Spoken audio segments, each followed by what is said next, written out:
ഇന്ത്യക്ക് ഒരു ഭരണഘടനയുണ്ട്, മതേതരത്വത്തിൽ ഊന്നിയ ഭരണഘടന. ആ ഭരണഘടന നൽകുന്ന മൗലികാവകാശങ്ങളിലൊന്നാണ് മതസ്വാതന്ത്ര്യം. അവിടെയാണ് കാരുണ്യ പ്രവൃത്തികളുടെ പ്രതീകമായി കാണുന്ന കന്യാസ്ത്രീകൾ അറസ്റ്റിലാവുന്നത്. ഛത്തീസ്ഗഡിലെ ദുർഗ് റെയിൽവേ സ്റ്റേഷനിൽ ഒരു സംഘം കൊടും കുറ്റവാളികൾ എന്ന പോലെ കന്യാസ്ത്രീകളെ തടഞ്ഞുവെക്കുന്നു, ആക്രോശിക്കുന്നു. പിന്നാലെ അറസ്റ്റും റിമാൻഡും. ഇനിതാ എഫ്ഐആറിന്റെ വിവരങ്ങളും പുറത്തുവരികയാണ്. നിർബന്ധിത മതപരിവർത്തനം, മനുഷ്യക്കടത്ത് ഇവയൊക്കെയാണ് ചുമത്തിയിരിക്കുന്നത്. ഇനി മതപരിവർത്തനത്തിന് കൊണ്ടുപോയി എന്ന് പറയുന്ന യുവതികൾ ആരാണ്? അവർ ജോലിക്കായി പോയവരാണ്, പ്രായപൂർത്തിയായവരാണ്, CSI സഭയിലുള്ളവരാണ്. വലിയ പ്രതിഷേധമുയരുന്നുണ്ട്. മതസ്വാതന്ത്ര്യം ഇല്ലാതാക്കുന്ന അവസ്ഥയാണ്. ക്രിസ്മസും ഈസ്റ്ററും ആഘോഷിക്കാൻ സംഘപരിവാർ ഔദാര്യം കാത്തിരിക്കേണ്ട സ്ഥിതി. BJP സർക്കാരിന് കീഴിൽ ക്രൈസ്തവ വേട്ട. ഇന്ത്യൻ ജനാധിപത്യത്തിൽ കയ്യേറ്റമുണ്ടാകുന്നു. ആശ്വാസകരമെന്ന് പറയാൻ ഒന്നും കേന്ദ്രത്തിന്റെ ഭാഗത്തുനിന്നും സംഭവിക്കുന്നില്ല. ന്യൂനപക്ഷങ്ങൾ രാജ്യത്ത് ഭയപ്പെട്ട് ജീവിക്കുകയാണ്. ക്രൈസ്തവ സഭകളുടെ ഭാഗത്തുനിന്നും ഉയരുന്ന ആശങ്കകൾ ഈ തരത്തിലാണ്. പാർലമെന്റിലാകട്ടെ ചർച്ചയ്ക്ക് തയ്യാറാകാതെ മാറി നിൽക്കുന്നു കേന്ദ്ര സർക്കാർ. BJP രാഷ്ട്രീയ പ്രതിസന്ധിയിലാണ്, പ്രത്യേകിച്ചും കേരളത്തിൽ. പറയുന്നത് ഒന്ന്, പ്രവൃത്തി മറ്റൊരു തരത്തിലെന്ന ആരോപണം നാലുപാട് നിന്നും വരികയാണ്. ചോദ്യം ഇതാണ്: രാജ്യത്ത് കാവി നീതിയും.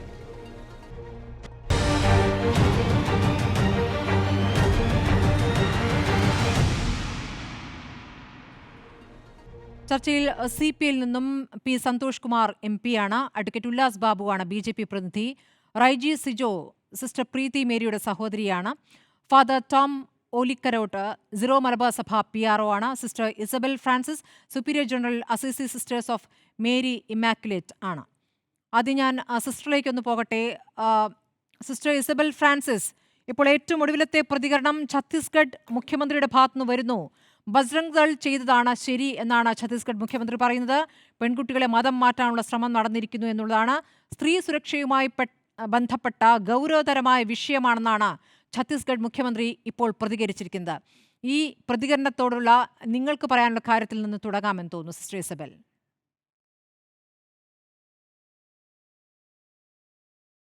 മതം മാറ്റാനുള്ള യാതൊരു വക കാര്യങ്ങളും അവിടെ നടന്നിട്ടില്ല. ഞങ്ങൾ 60 വർഷത്തോളമായി മിഷൻ പ്രദേശങ്ങളിൽ ജോലി ചെയ്യുന്നു. ഞങ്ങൾക്ക് ഹോസ്പിറ്റലുകളുണ്ട്, സ്കൂളുകളുണ്ട്. ഇവിടെയെല്ലാം വർഷങ്ങളായി ജോലി ചെയ്യുന്ന ഞങ്ങളുടെ സിസ്റ്റേഴ്സാണ് അവിടെ ഉള്ളത്. ഇത്രയും നാളായിട്ടും ആരെയെങ്കിലും മതം മാറ്റിയതായിട്ട് ഞാൻ കേട്ടിട്ടില്ല. ഞങ്ങളുടെ സ്കൂളുകളിലെ മതം മാറ്റിയിരുന്നെങ്കിൽ എത്രയോ ക്രൈസ്തവർ ഇന്ന് ഉണ്ടാകുമായിരുന്നു. അതൊന്നും നടന്നിട്ടില്ല. ഞങ്ങളുടെ സിസ്റ്റേഴ്സ് എപ്പോഴും മനുഷ്യ സേവനത്തിന്, മാനവ സേവയ്ക്ക് വേണ്ടിയിട്ടാണ് ഇത്രയും കാലം പ്രവർത്തിച്ചത്. അതിനിടയ്ക്ക് ഈ സംഭവം വളരെ വളരെ അധികം വേദനയോടുകൂടിയാണ് ഞങ്ങൾ കേൾക്കുന്നതും ഇതിനെപ്പറ്റി ഞങ്ങൾ പ്രതികരിക്കാൻ ആഗ്രഹിക്കുന്നതും.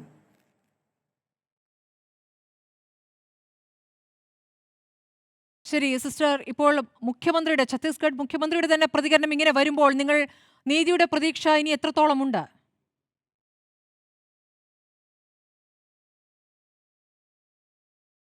നീതി കിട്ടുന്നവരേക്കും പൊരുതണമെന്ന് തന്നെയാണ് ആഗ്രഹിക്കുന്നത്.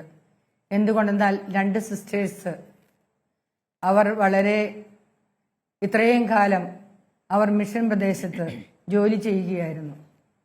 അത് ദൈവത്തിന് വേണ്ടിയും മനുഷ്യരുടെ സേവനത്തിന് വേണ്ടിയും മാത്രമായി അവരുടെ ജീവിതം നീക്കിവെച്ചിരിക്കുന്നവരാണ്. അവർ എത്രയും വേഗം ജയിൽ വിമുക്തരാകണം. സഭയ്ക്ക് മുഴുവനും സ്വാതന്ത്ര്യം കിട്ടണം. ഇന്ന് നമുക്ക് എല്ലാവരും കൊട്ടിഘോഷിക്കുന്നുണ്ട് മതേതര രാഷ്ട്രമാണെന്ന്. പക്ഷെ എവിടെയാണ് സ്വാതന്ത്ര്യം? മതസ്വാതന്ത്ര്യം ഒട്ടും തന്നെയില്ല. ഇപ്പോഴും ഭയത്തോടു കൂടിയാണ് ഇങ്ങനെയുള്ള സ്ഥലങ്ങളിലേക്ക് സിസ്റ്റേഴ്സ് പോകുന്നത്. പക്ഷേ ഇത്രയും കാലത്ത് ഞങ്ങളുടെ സേവനങ്ങളിൽ ഞങ്ങൾ ഒട്ടും തന്നെ പിന്നോക്കം പോയിട്ടില്ല. ഇന്ന് വരെ ഞങ്ങൾ ഞങ്ങളുടെ സേവനങ്ങൾ വളരെയധികം ഞങ്ങൾ ഈ നാടിനു വേണ്ടി പ്രവർത്തിച്ചിട്ടുണ്ട്. ഇനിയും പ്രവർത്തിക്കുക തന്നെ ചെയ്യും.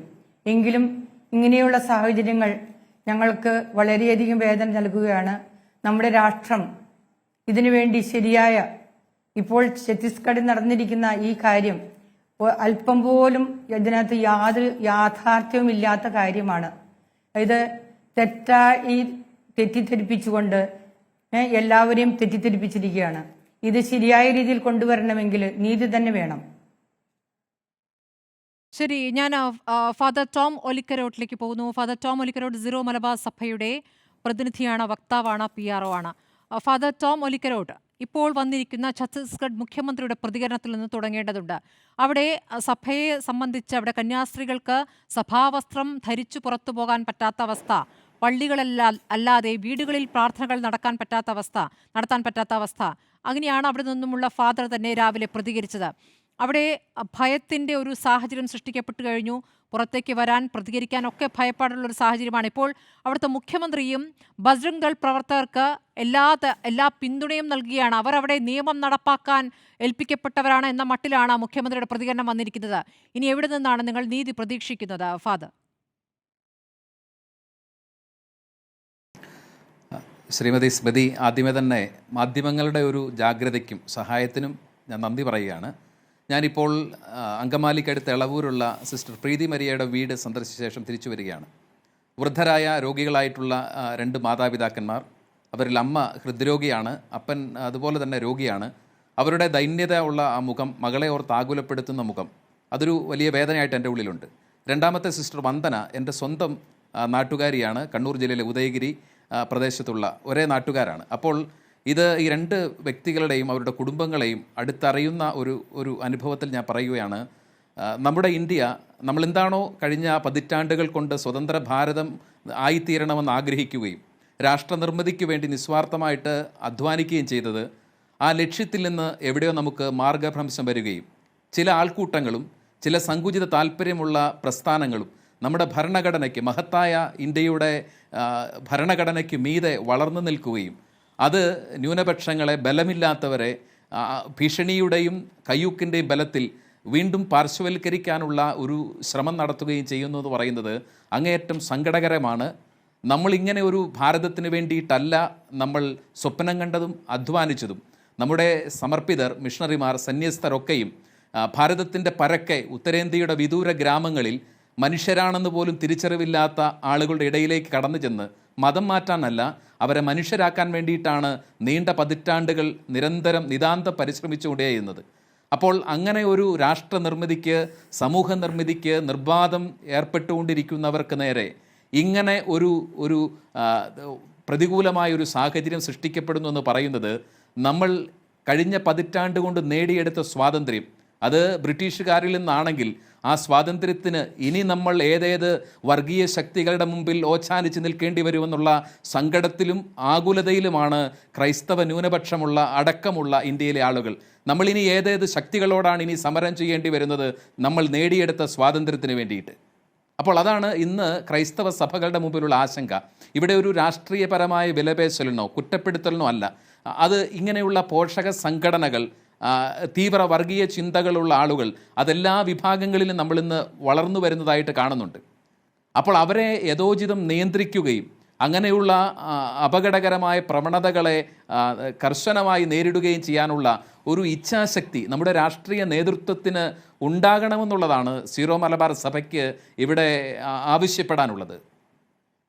ശരി, ഞാൻ CPI MP-യിലേക്ക് പോവുകയാണ്. ശ്രീ സന്തോഷ് കുമാർ, നിങ്ങൾ ഇന്ന് പാർലമെന്റിന് പുറത്ത് പ്രതിഷേധിച്ചു. പാർലമെന്റ് ഇരുസഭകളിലും ഈ വിഷയം പ്രതിപക്ഷം ഉന്നയിക്കുന്നു. സഭ തടസ്സപ്പെടുന്ന സാഹചര്യമുണ്ടായി. പക്ഷേ ഇവിടെ നിന്നും അവിടേക്ക് എത്തിയിരിക്കുന്ന കേരളത്തിന്റെ പ്രതിനിധിയായിരിക്കുന്ന കേന്ദ്രമന്ത്രി ജോർജ് കുര്യൻ ഇത് പറയുന്നത്, ഇത് കോടതിയുടെ മുന്നിൽ നിൽക്കുന്ന കേസാണ്, പ്രതികരിക്കാനാവില്ല എന്നാണ്. ജോർജ് കുര്യൻ എന്ന ഒരു നേതാവിനെ മന്ത്രിയാക്കുന്നത് പോലും ഇവിടുത്തെ ക്രിസ്ത്യൻ വിഭാഗത്തിന്റെ പിന്തുണ നേടാനാണെന്നാണ് പറയുന്നത്. കേരളത്തിൽ ആ തലയ്ക്ക് ഐക്യപ്പെടാനും അവരുടെ പിന്തുണ നേടാനുള്ള ശ്രമങ്ങൾ ഒരു വശത്ത് നടക്കുന്നുണ്ട്. അപ്പുറത്ത് കേരളത്തിന് പുറത്ത് നടക്കുന്ന സാഹചര്യമാണ് ഇപ്പോൾ നമ്മൾ കണ്ടുകൊണ്ടിരിക്കുന്നത്. ഛത്തീസ്ഗഡ് മുഖ്യമന്ത്രിയുടെ പ്രതികരണം വന്നു കഴിഞ്ഞിരിക്കുന്നു. പ്രധാനമന്ത്രിയും ആഭ്യന്തരമന്ത്രിയും ഇതിൽ ഇടപെടണമെന്ന് സഭാ നേതൃത്വം അവിടെ ഇവിടെയൊക്കെയായി പറയുന്നുണ്ട്. പക്ഷേ എന്ത് ഫലമാണ് ആത്യന്തികമായി ഉണ്ടാവുക? എന്തുകൊണ്ടാണ് വടക്ക് ഈ തരത്തിൽ കന്യാസ്ത്രീകളും സഭയുമായി ബന്ധപ്പെട്ടവരും പള്ളികളും ആക്രമിക്കപ്പെടുന്നത്? സ്മൃതി ഇപ്പോൾ ചോദിച്ച ചോദ്യത്തിൽ തന്നെ ഒരു ഉത്തരം ഒളിഞ്ഞിരിപ്പുണ്ട്. അതായത് കേന്ദ്രമന്ത്രി ശ്രീ ജോർജ് കുര്യൻ പറയുന്നത് കോടതിയുടെ പരിഗണനയിലുള്ള ഒരു കാര്യമായതുകൊണ്ട് സാധാരണ മന്ത്രിമാരൊന്നും അഭിപ്രായം പറയുന്നില്ല എന്നുള്ളതാണ്. ശരി, ഒരു വാദത്തിന് വേണ്ടി നമ്മളത് സമ്മതിച്ചാൽ എങ്ങനെയാണ് ഛത്തീസ്ഗഡിന്റെ മുഖ്യമന്ത്രി ഇന്ന് അഭിപ്രായ പ്രകടനം നടത്തുന്നത്? കേസ് തീർന്നോ? ഒരേ പാർട്ടിക്കാരാണല്ലോ. അതുകൊണ്ട് ഞാൻ ശ്രീ ജോർജ് കുര്യനെ കുറിച്ചോ അല്ലെങ്കിൽ അദ്ദേഹത്തിൽ ഞാൻ കൂടുതലൊന്നും പ്രതീക്ഷിക്കാത്തത് കൊണ്ട്, നല്ല സുഹൃത്താണ്, ഞാൻ ആ കാര്യത്തെക്കുറിച്ച് കൂടുതൽ പറയുന്നില്ല. അവർ തന്നെ വളരെ കോൺഫ്ലിക്റ്റിംഗ് ആയ ഉത്തരങ്ങൾ പറയുന്നു എന്നാണ്. നമ്മൾ വേറെ അതിന് തെളിവിറ്റൊന്നും ആവശ്യമില്ലല്ലോ, നിങ്ങൾക്ക് തന്നെ അറിയാം. ഈ പ്രസ്താവന നിങ്ങൾ കേട്ടു. വിഷ്ണു മോഹൻ ദേവ് എന്ന് പറയുന്ന പുതിയ BJP-യുടെ ഛത്തീസ്ഗഡിലെ മുഖ്യമന്ത്രിയുടെ പ്രതികരണം നിങ്ങൾ കേട്ടു. അപ്പോൾ കോടതിയിലുള്ള കാര്യത്തിനകത്തൊക്കെ ഇവർ പ്രതികരിക്കുമെന്നുള്ളതിന്റെ ഒന്നാം തരം തെളിവാണ്. നമുക്ക് ആ ഭാഗം അവിടെ അവസാനിപ്പിക്കാം. ഈ വിഷയങ്ങളിലൊക്കെ ഇടപെടുകയും ശ്രദ്ധിക്കുകയും ചെയ്യുന്ന ആളുകൾ എന്നുള്ള നിലയിൽ എനിക്ക് പറയാനുള്ള ഒരു കാര്യം, ഒന്നിത് ഒറ്റപ്പെട്ട ഒരു സംഭവമല്ല. കഴിഞ്ഞ കുറേ വർഷങ്ങളായി തുടർന്നു വരുന്ന സംഭവങ്ങളിലെ ഒരു ഷോക്കിംഗ് സീരീസിനകത്തുള്ള ലാസ്റ്റാണ് ഇത് എന്ന് നമുക്ക് ഇപ്പോൾ പറയാം. ലാസ്റ്റ് ഏറ്റവും അവസാനത്തെ സംഭവത്തെക്കുറിച്ചാണ് നമ്മളിപ്പോൾ സംസാരിക്കുന്നത്. ഇപ്പോൾ 2022 ഒരു കേസ് സുപ്രീം കോടതിയിൽ കൊടുത്തു. ബാംഗ്ലൂരിലെ ആർച്ച് ബിഷപ്പും ഒക്കെ കൂടെ കൊടുത്ത കേസാണ്. ആ കേസ് അവർ കൊടുത്തപ്പോൾ അവർ ഒരു 500 ചില്ലാനം സംഭവങ്ങളുടെ അത് ലിസ്റ്റ് ചെയ്തിട്ട് കൊടുത്തിട്ട് പറഞ്ഞു നീതി കിട്ടണം, ഈ കാര്യത്തിനകത്ത് ഗവൺമെന്റുകളെ കൊണ്ട് ഇടപെടിക്കണം എന്ന് പറഞ്ഞു. കേന്ദ്ര ഗവൺമെന്റിനെയും മറ്റൊക്കെ പ്രതിയേർത്ത് കൊടുത്ത കേസാണ്, കക്ഷി ചേർത്ത് കൊടുത്ത കേസാണ്. അപ്പൊ അന്നേരം സുപ്രീം കോടതിയിൽ കേന്ദ്ര ഗവൺമെന്റിന്റെ വക്കീൽ പറഞ്ഞത്, സാധാരണ BJP വക്താക്കളൊക്കെ പറയുന്ന ഒരു കാര്യം ഒഫീഷ്യലായിട്ട് പറഞ്ഞു, ഇത് കൺവേർഷനുമായി ബന്ധപ്പെട്ട കാര്യങ്ങളാണ്, പരിവർത്തനമാണ്, ഫോഴ്സ്ഫുൾ കൺവേർഷനാണ്, ഇവര് വളരെ ദ്രോഹപരമായ കാര്യങ്ങളാണ് ചെയ്യുന്നത്, അതുകൊണ്ട് ഇവരെ പറയുന്നതിൽ ന്യായമില്ല എന്ന് പറഞ്ഞു. അപ്പോൾ സുപ്രീം കോടതി പറഞ്ഞു, ഈ 137ാമത്തെ ക്രിമിനൽ റിട്ട് പെറ്റീഷനാണ് 2022 നമ്പർ ഇനി അറിയാത്ത സുഹൃത്തുക്കളുണ്ടെങ്കിൽ കുറിച്ച് വെച്ചാൽ നന്നായിരുന്നു. അപ്പോൾ സുപ്രീം കോടതി പറഞ്ഞു, ശരി അങ്ങനെയാണെങ്കിൽ 8 സംസ്ഥാനങ്ങളോടും കേന്ദ്ര ഗവൺമെന്റിനോടും നിങ്ങൾ ഈ കാര്യത്തിൽ ഇതുവരെ എടുത്തിരിക്കുന്ന ആക്ഷൻ ടേക്കൺ റിപ്പോർട്ട് ചോദിച്ചു. ATR ചോദിച്ചു. സെപ്റ്റംബർ 1, 2022 അത് നടക്കുന്നത്. തുടർന്ന് ഇപ്പോൾ നമ്മൾ ഇന്ന് സംസാരിക്കുമ്പോൾ ജൂലൈ 28 വരെയുള്ള ഇത്രയും മാസങ്ങൾക്കിടയിൽ ആ റിപ്പോർട്ട് സമർപ്പിക്കാൻ കേന്ദ്രത്തിനോ ഈ സംസ്ഥാനങ്ങൾക്കോ കഴിഞ്ഞിട്ടില്ല എന്നാണ് നമ്മൾ മനസ്സിലാക്കേണ്ടത്. അതാണ് ഏറ്റവും പ്രധാനമായി നമ്മൾ ശ്രദ്ധിക്കേണ്ട ഒരു കാര്യം. ഇന്ത്യയിലെ 11 സംസ്ഥാനങ്ങളിൽ റിലീജിയസ് കൺവേർഷനുമായി ബന്ധപ്പെട്ട നിയമങ്ങളുണ്ട്, പ്രാബല്യത്തിൽ റൂൾസും കൂടെ വന്നിട്ടുണ്ട്. എല്ലായിടത്തും ന്യൂനപക്ഷങ്ങൾക്കെതിരെയുള്ള അക്രമങ്ങൾ വർദ്ധിച്ചു വരുന്നു എന്നത് ഒരു യാഥാർത്ഥ്യമാണ്. അതുകൊണ്ട് ഇതൊരു സംഭവ പരമ്പരയിലെ വളരെ പ്ലാൻഡ് ആയ ഒരു സ്ട്രാറ്റജി നടപ്പാക്കുന്നതിന്റെ ഭാഗമായിട്ടുള്ള ഒന്നായിട്ടാണ് ഞങ്ങൾ കണക്കാക്കുന്നത്. സാമാന്യ ബുദ്ധിയുള്ള ആർക്കും വിശ്വസിക്കാൻ കഴിയുന്ന ഒന്നല്ല ഇപ്പോൾ ഛത്തീസ്ഗഡിൽ നടന്നിരിക്കുന്ന ഈ അറസ്റ്റ് എന്ന് പറയുന്നത്. ഞാൻ ഇന്നലെ റായ്പൂരിലുണ്ടായിരുന്നു. അവിടെ പാർട്ടി സമ്മേളനത്തിന്റെ ഭാഗമായി പോയപ്പോൾ ആർച്ച് ബിഷപ്പിനെയും മറ്റൊക്കെ സന്ദർശിക്കുന്ന സാഹചര്യം ഉണ്ടായി. ഇന്ന് ഞങ്ങൾ പാർലമെന്റിലും പ്രതിഷേധിച്ചു. അപ്പൊ ഇത് നമ്മുടെ എല്ലാ വിഭാഗത്തിൽപ്പെട്ടവരും എല്ലാ പ്രസ്ഥാനങ്ങളിൽപ്പെട്ടവരും ഒക്കെ പ്രതികരിക്കണം എന്നാണ് എനിക്ക് ആമുഖമായിട്ട് പറയാനുള്ളത്. അഡ്വക്കേറ്റ് ഉല്ലാസ് ബാബു, ഈ വിഷയത്തിൽ കേരളത്തിൽ നിന്നുള്ള BJP-ക്ക് എന്താണ് പറയാനുള്ളത്? വടക്ക് പലയിടത്തും ഇപ്പോൾ ഛത്തീസ്ഗഡിൽ പ്രത്യേകിച്ചും അവിടെ ജീവിക്കാൻ വയ്യാത്ത അവസ്ഥ, അവർക്ക് ഈ സഭാവേഷമണിഞ്ഞ് പുറത്തേക്കിറങ്ങാൻ പോലും പറ്റാത്ത അവസ്ഥയാണെന്ന് പറയുന്നു. 2 കന്യാസ്ത്രീകൾ ഇപ്പോൾ ജയിലിലാണ്. അവർ ജാമ്യാപേക്ഷ നൽകാത്തത് ഈ അവർക്കൊപ്പം പോകാനിരുന്ന പെൺകുട്ടികളുടെ മാതാപിതാക്കളെ ഇപ്പോൾ ഭീഷണിപ്പെടുത്തി മറ്റെന്തെങ്കിലും മൊഴിയാക്കിയിട്ടുണ്ടോ എന്ന ആശങ്കയിലാണ്.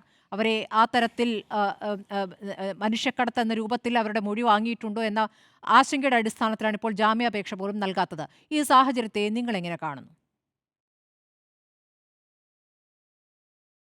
പ്രതിഭായി വെറുതെ നേരത്തെ എന്താ പറഞ്ഞ് ഛത്തീസ്ഗഡിൽ ആർക്കും ജീവിക്കാൻ പറ്റാത്ത അവസ്ഥയാണ്. അവിടെ സഭാവേഷം ധരിച്ച് മുന്നോട്ട് പോകാൻ പറ്റില്ല. എന്തിനു വെറുതെ നോണ പറയണോ വെറുതെ. ഞാൻ ആ കാര്യം പറഞ്ഞുതരാം. BJP-ക്ക് പറയാനുള്ളത് എന്താണ് പ്രതിഭായി, ഇത് ഇപ്പം നിങ്ങൾ എല്ലാവരും പറഞ്ഞപ്പോൾ മിണ്ടാതിരുന്നല്ലോ. നിങ്ങൾ 2 മിനിറ്റ് തന്നാൽ അത് 2ാം തവണ 3ാം തവണ വന്നില്ലെങ്കിൽ എനിക്ക് കുഴപ്പമില്ല. നോക്കൂ, ഈ ഒരു റെയിൽവേ സ്റ്റേഷൻ, ദുർഗ് എന്ന് പറയപ്പെടുന്ന റെയിൽവേ സ്റ്റേഷനിൽ ബഹുമാനരായിട്ടുള്ള 2 കന്യാസ്ത്രീ ആളുകളും അതേപോലെ തന്നെ 3 പെൺകുട്ടികളും അതേപോലെ തന്നെ ഒരു അവരുടെ സഹോദരനും വരുന്നു. അവിടുത്തെ TT റെയിൽവേ കൃത്യമായിട്ട് അവർക്ക് പ്ലാറ്റ്ഫോമും ഇല്ല, ടിക്കറ്റും ഇല്ല അവരുടെ കയ്യിൽ. അന്വേഷിക്കുന്നു. സ്വാഭാവികമായിട്ട് അവരുടെ കയ്യിൽ ടിക്കറ്റില്ല, അവരുടെ കയ്യിൽ പ്ലാറ്റ്ഫോം ടിക്കറ്റും ഇല്ല, അവരുടെ കയ്യിൽ ആധാർ കാർഡില്ല, അവരുടെ കയ്യിൽ ഒരു രേഖകളുമില്ല. അവിടെ കാര്യം ചോദിക്കുന്നു. അപ്പോൾ ഞങ്ങളെ ആഗ്രയിലേക്ക് ജോലിക്ക് കൊണ്ടുപോകാൻ, ആശുപത്രി ജോലിയിലേക്ക് കൊണ്ടുപോകാനാണ് എന്ന് പറയപ്പെടുന്നു. ഞങ്ങളെ കൂട്ടിക്കൊണ്ടുപോകാൻ 2 കന്യാസ്ത്രീമാർ ഉണ്ട് എന്ന് പറയപ്പെടുന്നു. അവരെടുത്ത് കാര്യങ്ങൾ ചോദിക്കുന്ന സമയത്ത് ഈ 3 കുട്ടികളിൽ BJP-കാരല്ല ഈ 3 കുട്ടികൾ എഴുതി വെച്ചോളൂ. ഈ 3 കുട്ടികളിൽ ഒരു കുട്ടി പറയുന്നു എൻ്റെ സമ്മതമില്ലാതെയാണ് കൊണ്ടുപോകുന്നത്. സ്വാഭാവികമായിട്ടൊരു നിയമപാലകർ അത് ചോദിക്കുമ്പോൾ പരസ്പര വിരുദ്ധമായ മൊഴി അവിടുന്ന് കൊടുക്കുമ്പോൾ ഒരു വിഭാഗം പറയുന്നു ഞങ്ങൾ വീട്ടുപണിക്കാണ് കൊണ്ടുപോകുന്നത്, മറുവിഭാഗം പറയുന്നു ആശുപത്രി ജോലിക്കാണ് കൊണ്ടുപോകുന്നത്. സ്വാഭാവികമായിട്ട് ഇങ്ങനൊരു പരസ്പര വിരുദ്ധമായിട്ടുള്ള കാര്യം ഉണ്ടാകുമ്പോൾ നിയമപാലകരായിട്ടുള്ള പോലീസിനെ അവർ വിളിക്കുന്നു. പോലീസ് വരുന്നു, പോലീസ് അതിൽ മൊഴിയെടുക്കുന്നു. മൊഴിയെടുത്തതിൻ്റെ പേരിൽ മൊഴിയിൽ അങ്ങോട്ടും ഇങ്ങോട്ടൊക്കെ വ്യത്യാസങ്ങൾ വരുന്നു. ഒരു കുട്ടി അത് സമ്മതത്തോടെയല്ല എന്ന് പറയപ്പെടുന്നു.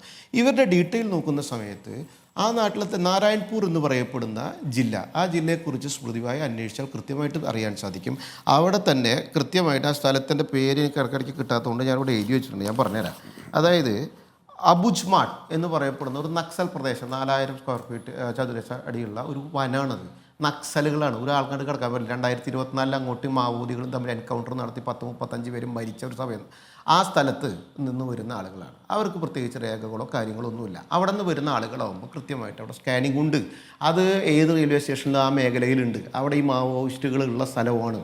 അപ്പോൾ സ്വാഭാവികമായിട്ട് അവിടെ അന്വേഷണം ഉണ്ടാവും. അവിടെ അന്വേഷണം ഉണ്ടാകുന്ന സമയത്ത് ആ പരസ്പര വിരുദ്ധമായ കാര്യം വന്ന സമയത്ത് അതിൻ്റെ അന്വേഷണങ്ങൾ കൃത്യമായി നടക്കട്ടെ എന്ന് പറഞ്ഞ് പോലീസ് കേസെടുക്കുകയും FIR എടുക്കുകയും മജിസ്ട്രേറ്റ് കോടതി അവരെ റിമാൻഡ് ചെയ്യുകയും ചെയ്യുന്നു. ഈ ചെയ്യുന്ന സമയത്ത് സ്വാഭാവികമായിട്ട് അവിടെ അതിൻ്റെ അന്വേഷണങ്ങൾ കൃത്യമായിട്ട് നടക്കണം. അതിൽ നിരപരാധിത്വം ഉണ്ടെങ്കിൽ അത് പരിപൂർണമായിട്ട് ബഹുമാനിക്കണം, അത് പരിഗണിക്കണം. അപ്പോൾ BJPയെ സംബന്ധിച്ചിടത്തോളം ഇത് മലയാളികളായിട്ടുള്ള 2 ബഹുമാനപ്പെട്ട കന്യാസികൾ അതിലുണ്ട് എന്നറിയുമ്പോൾ BJPയുടെ സംസ്ഥാന അധ്യക്ഷൻ ബഹുമാനായിട്ടുള്ള രാജീവ് ചന്ദ്രശേഖർ കൃത്യമായിട്ട് ആ വിഷയവുമായി ഉന്നത ഓഫീസുമായി ബന്ധപ്പെടുന്നു. ആ അന്വേഷണം കൃത്യമാകണം, പെട്ടെന്നാകണം, ക്യുക്കാകണം. അത് നിങ്ങളൊരു വിഷയം, ഒരു പ്രയാസം പറയപ്പെടുന്നുണ്ട്, അത് കൃത്യമായി ഇടപെടുന്നു. അനൂപ് ആൻ്റണിയുടെ സംസ്ഥാന ജനറൽ സെക്രട്ടറി നേതൃത്വത്തിലുള്ള സംഘത്തോട് അങ്ങോട്ട് പോകാൻ പറയുന്ന തീരുമാനങ്ങൾ എടുക്കുന്നു.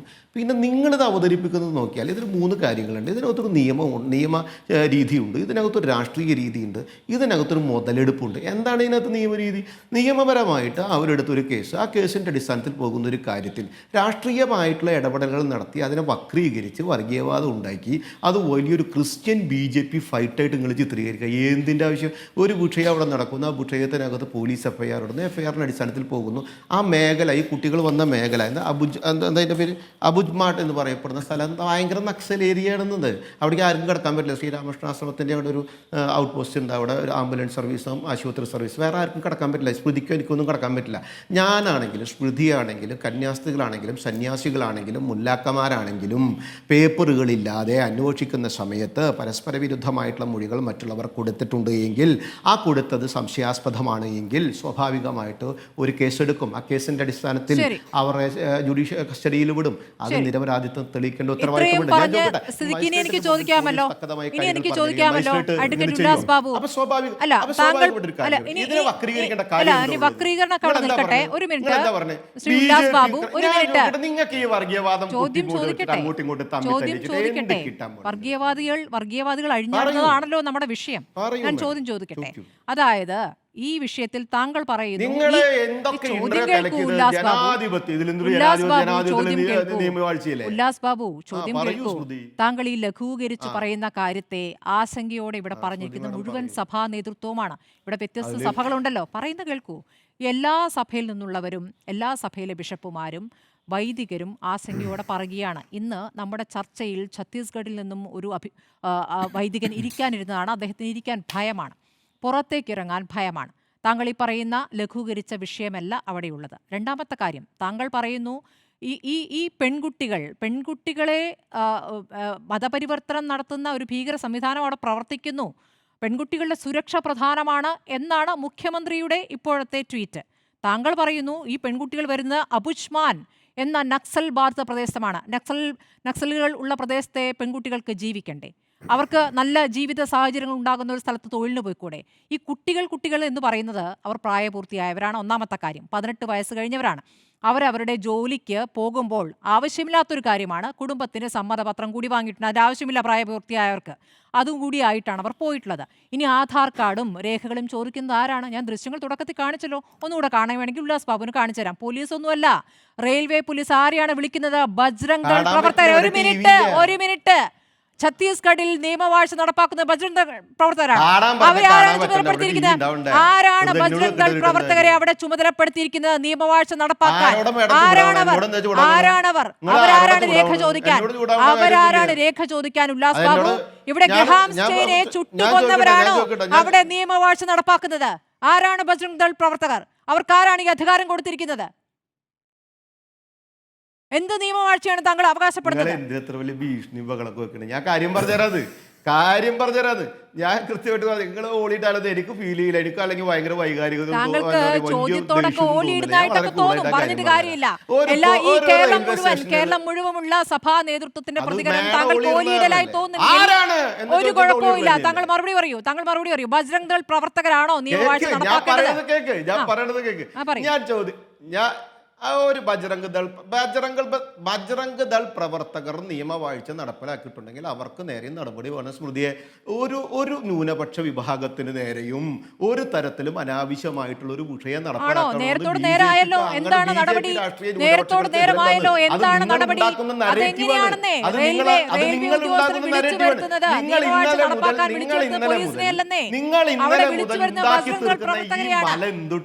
നിങ്ങൾ ഇന്നലെ മുതൽ ഉണ്ടാക്കി തീർക്കുന്ന രണ്ട് കന്യാസ്ത്രീകൾ ജയിലിലാണ് എന്നത് ഉണ്ടാക്കി തീർത്തതാണോ? രണ്ട് കന്യാസ്ത്രീകൾ ജയിലിലാണ്. അവർ ആരാണെന്നറിയാമോ? നിങ്ങൾ ഈ പറയുന്ന നക്സലുകൾ പ്രവർത്തിക്കുന്ന ഈ ഇടത്തെ സാധാരണക്കാരായ ആദിവാസികളായ ജനങ്ങളുടെ ജീവിതം മെച്ചപ്പെടുത്താൻ നിങ്ങൾ എന്ത് ചെയ്തു? അവരൊരു മെച്ചപ്പെട്ട ജീവിതത്തിന് നല്ലൊരു ജോലിക്ക് പുറത്തേക്ക് ഇറങ്ങുന്നവരെ പിടിച്ച് തിരിച്ചുകൊണ്ടുപോവുകയാണ്. കുഷ്ഠരോഗികൾക്കിടയിൽ പ്രവർത്തിക്കുന്ന കന്യാസ്ത്രീകളെയാണ് നിങ്ങൾ പിടിച്ചുകൊണ്ടുപോയത്. മനസ്സിലായോ? ഈ പറയുന്ന നിങ്ങളുടെ ബജ്രംഗ് ദൾ പ്രവർത്തകർ ഇവർക്കിടയിൽ പ്രവർത്തിക്കുന്നുണ്ടോ? പാവപ്പെട്ട രോഗികൾക്കിടയിൽ പ്രവർത്തിക്കുന്നുണ്ടോ? നിങ്ങൾ എന്താണ് സ്ഥാപിക്കാൻ ശ്രമിക്കുന്നത്? ബജ്രംഗ് ദൾ പ്രവർത്തകരുടെ സേവന പാരമ്പര്യം ഒന്ന് വിശദീകരിക്കൂ. ഒന്ന് വിശദീകരിക്കൂ, കേൾക്കട്ടെ. എന്നൊന്ന് കുറച്ചു നേരം ഒന്ന് മിണ്ടാതിരിക്കൂ. ഞാനൊന്ന് പറയട്ടെ. എന്നോടൊന്നും ചൂടാവേണ്ട കാര്യമില്ല. ഞാനും നിങ്ങൾ തമ്മിൽ തർക്കവും വഴക്കൊന്നും ഇല്ലല്ലോ. അവർ മാധ്യമപ്രവർത്തക എന്ന രീതിയിൽ കാര്യങ്ങൾ കൃത്യമായിട്ട് ചോദിച്ചാൽ കാര്യങ്ങൾ ഞാൻ വൃത്തിവെടുപ്പായിട്ട് പറഞ്ഞുതരാം. അല്ലാതെ എന്നോടൊന്നും ചൂടായിട്ട് ഒരു കാര്യമില്ല. എന്നോട് ചൂടാവേണ്ട ബാധ്യത നിങ്ങൾക്കില്ല. നമുക്ക് നിങ്ങൾ റിപ്പോർട്ടർ ചാനലിന്റെ റേറ്റിംഗ് കൂട്ടി വെച്ച പരസ്യം പഠിക്കാനാണെങ്കിൽ അത് കൈകാര്യം ചെയ്തു. പക്ഷേ എൻ്റെ അടുത്ത് മെക്കെട്ട് കയറിയിട്ട് കാര്യം ഒരു കാര്യമില്ല. ഞാൻ കാര്യങ്ങൾ പറയാം. എന്റെ പാർട്ടി നിങ്ങൾ വിളിച്ചതാണ്. അല്ല സമയം നിങ്ങൾ ഇത്ര നേരം പ്രസംഗിച്ചൊരു സമയമല്ല കളഞ്ഞ്. നിങ്ങൾ എത്ര നേരം പ്രസംഗിച്ച സമയം കളഞ്ഞില്ല. മറുപടി പറയൂ. ബജ്രംഗ് ദൾ പ്രവർത്തകരുടെ നിങ്ങൾ അടുത്ത ആളിലേക്ക് ഓടുക, രണ്ടാമത്തെ ആളിലേക്ക് ഓടുക, എന്ത് ആളിലേക്ക് ഓടുക. എൻ്റെ സഹ പാനലിസ്റ്റ് ആയിട്ടുള്ള ബഹുമാനനായിട്ടുള്ള അച്ഛനും ബഹുമാനനായിട്ടുള്ള സിസ്റ്ററും അതുപോലെ തന്നെ മറ്റ് എന്നെ കേൾക്കുന്ന ബഹുമാനനായിട്ടുള്ള ക്രിസ്ത്യൻ സഹോദരന്മാരും സ്മൃതി വലിയ ബഹളം തിക്കുന്നതിരക്കൊക്കെ വയ്ക്കുന്നത് അത് അവരുടെ ചാനലിൻ്റെ ഗുണം കിട്ടാൻ അതിൻ്റെ പരസ്യത്തിൻ്റെ കാര്യങ്ങളൊക്കെ. നിങ്ങളൊരു കാര്യം മനസ്സിലാക്കിക്കോ. ഇവിടെ BJP ഇവിടെ ഒരു ക്രൈസ്തവ സമൂഹത്തിനോ അല്ലെങ്കിൽ ഒരു ന്യൂനപക്ഷങ്ങൾക്കോ എതിരായിട്ടുള്ളൊരു പ്രവർത്തനമില്ല. ഛത്തീസ്ഗഡിലെ നിയമവാഴ്ച കൃത്യമാക്കുന്നതിൻ്റെ ഭാഗമായിട്ട് നടത്തിയിട്ടുള്ള ഒരു കാര്യത്തിൽ അവിടെ പരസ്പര വിരുദ്ധമായിട്ടൊരു കാര്യം ഉണ്ടാവുകയും ഈ കുട്ടികൾ വന്ന പ്രദേശമെന്ന് പറയപ്പെടുന്നത് വളരെയധികം പ്രയാസകരമായിട്ടുള്ള നക്സൽ സമൂഹമായതുകൊണ്ട് അവിടെ കൃത്യമായിട്ടുള്ള അന്വേഷണങ്ങൾ നടക്കുന്നതുകൊണ്ട് പല പ്രശ്നങ്ങളും ഇതിനു മുൻപ് ഉണ്ടായിട്ടുള്ളത് കൊണ്ട് ആ പ്രശ്നങ്ങളെ മുൻകൂട്ടി കണ്ടതുകൊണ്ട് ചില കാര്യങ്ങളുണ്ടായി. അതിൻ്റെ നിയമപരമായ തീരുമാനമെടുത്തു. അതിൽ നിരപരാധിത്വമുണ്ട് എങ്കിൽ പരിപൂർണമായി കോടതി എടുത്ത തീരുമാനം. സ്മൃതി ഇത്ര വലിയ ഡയലോഗ് വീഴ്ചയില്ലേ? നിങ്ങൾ ആ കോടതിക്കെതിരെ ധൈര്യം ഉണ്ടെങ്കിൽ പറ. ആ കോടതി എടുത്ത തീരുമാനത്തിന് ആ ജഡ്ജിനെതിരെ ഒന്ന് പറഞ്ഞു നോക്കി. സ്മൃതി മിണ്ടൂല. സ്മൃതി മിണ്ടില്ല. നിങ്ങൾ ജനങ്ങൾ മനസ്സിലാക്കണം.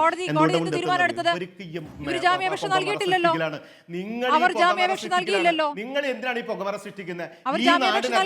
ഈ നാടിനകത്ത് കേരളത്തിൽ ഈ വിത്ത് പാകണത് എന്തിനാണെന്ന് സ്മൃതി പിന്നാലെ കൂടി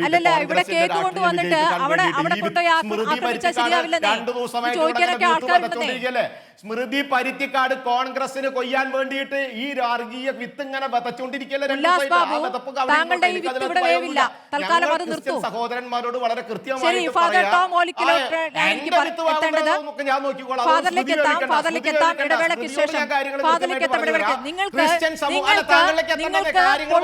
ചോദ്യങ്ങൾക്ക് മറുപടി ഇല്ലെങ്കിൽ ചോദ്യം ചോദിക്കുന്നവരെ അപമാനിക്കല്ലേ വേണ്ടത്?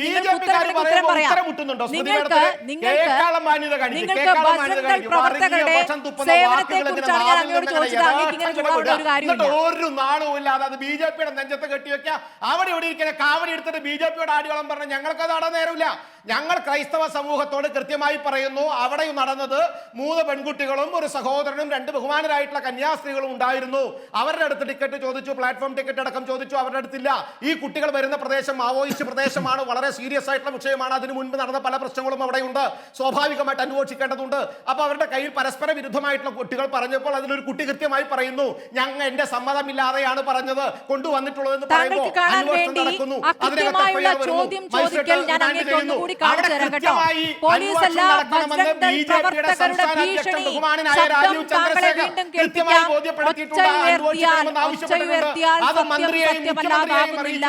ഉല്ലാസ് ബാബു, താങ്കൾ എത്ര ഉറക്കെ പറയുന്നു, അത്രത്തോളം ഇവിടുത്തെ ക്രൈസ്തവ സമൂഹം നിങ്ങളിൽ നിന്നും അകലുകയാണ്. നിങ്ങളിട്ട പാലം തകർന്നിരിക്കുന്നു ഉല്ലാസ് ബാബു, നിങ്ങളിട്ടിരിക്കുന്ന പാലം തകർന്നിരിക്കുന്നു ഉല്ലാസ് ബാബു. അതിന്റെ വേവലാതി ഒച്ചയിട്ടിട്ട് കാര്യമില്ല, ഒച്ചയിട്ടിട്ട് കാര്യമില്ല. നിങ്ങളുടെ ഈ ഉദ്ദേശം, ഈ തട്ടിപ്പ് നടക്കില്ല സ്മൃതിയെ. നമ്മൾ തട്ടിപ്പല്ലല്ലോ ചർച്ച ചെയ്തത്, 2 കന്യാസ്ത്രീകൾ ജയിലിൽ കിടക്കുന്നതാണല്ലോ ചർച്ച ചെയ്തത്.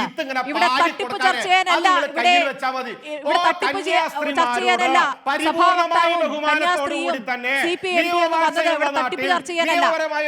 ഉണ്ടായപ്പോൾ സ്വാഭാവികമായിട്ട് അത് പരിമിതിപ്പെടുത്തേണ്ടതോ അന്വേഷിക്കേണ്ടതോ ഉണ്ടായ കാര്യങ്ങൾ കൃത്യമായി അന്വേഷിക്കും. സ്മൃതി അതിനെ വക്രീകരിക്കുന്നു, വർഗീയവൽക്കരിക്കുന്നു, അതിനെ BJP വേഴ്സസ് ക്രിസ്ത്യൻ എന്ന് പറയപ്പെടുന്ന നറേറ്റീവ് സൃഷ്ടിക്കുന്നു. സ്മൃതിക്ക് എന്താ അതിനകത്ത് ഉദ്ദേശം?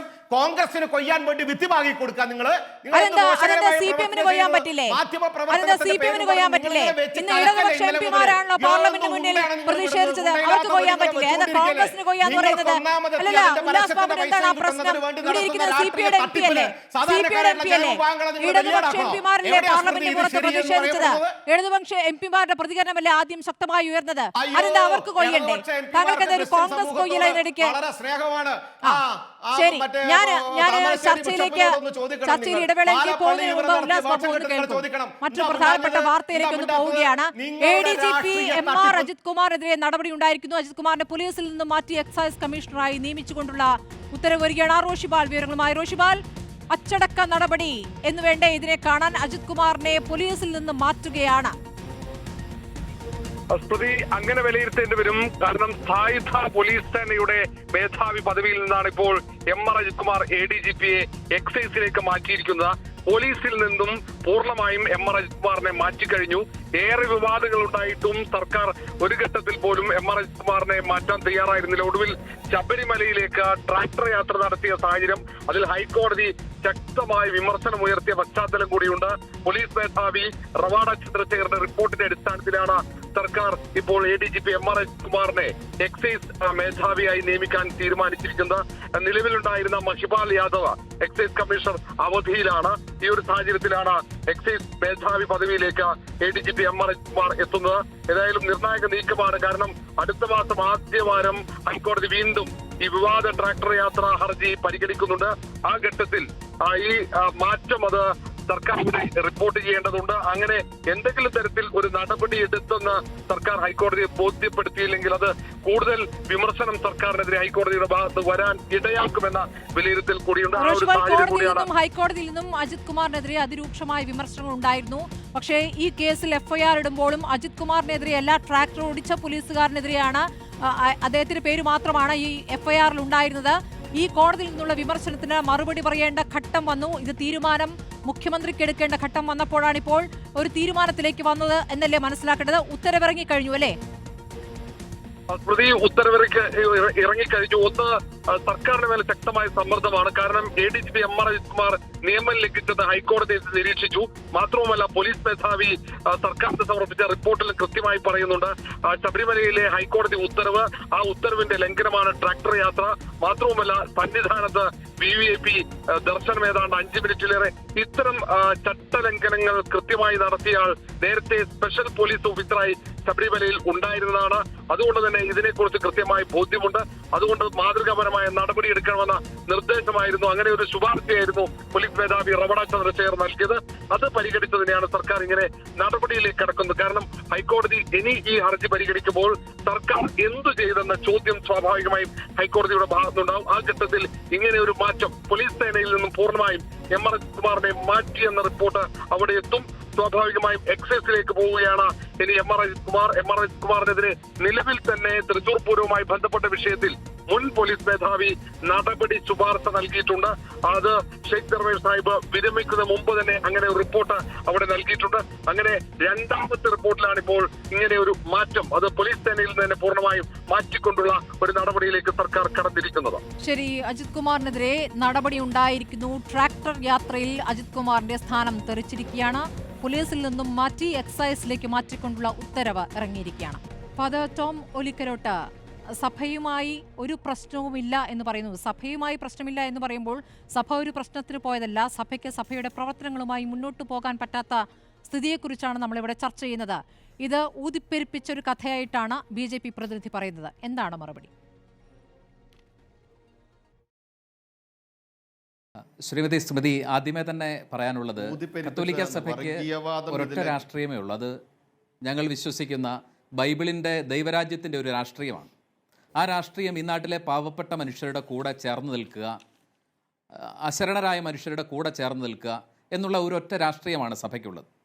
അതുകൊണ്ട് തന്നെ എല്ലാ രാഷ്ട്രീയ പ്രസ്ഥാനങ്ങളും നമ്മുടെ രാഷ്ട്രത്തിൻ്റെ നിർമ്മിതിക്ക് വേണ്ടി പ്രവർത്തിച്ചുകൊണ്ടിരിക്കുന്ന എല്ലാ രാഷ്ട്രീയ പ്രസ്ഥാനങ്ങളോടും സമദൂരവും സംഭാഷണവും സഭയുടെ എല്ലാ കാലത്തെ ശൈലിയാണ്. അതുകൊണ്ട് ഇവിടെയുള്ള ഒരു രാഷ്ട്രീയ പാർട്ടിയെയും കുറ്റപ്പെടുത്താൻ, അതുകൊണ്ടാണ് ഞാൻ ആരംഭത്തിൽ തന്നെ സൂചിപ്പിച്ചത്, ഇവിടെ ഒരു രാഷ്ട്രീയ കുറ്റപ്പെടുത്തലിന് ഞങ്ങൾക്ക് ഉദ്ദേശമില്ല. ഇതൊരു രാഷ്ട്രീയ വിലപേശലിൻ്റെ ആയുധമാക്കി മാറ്റുന്നതിലും ഞങ്ങൾക്ക് ഉദ്ദേശമില്ല.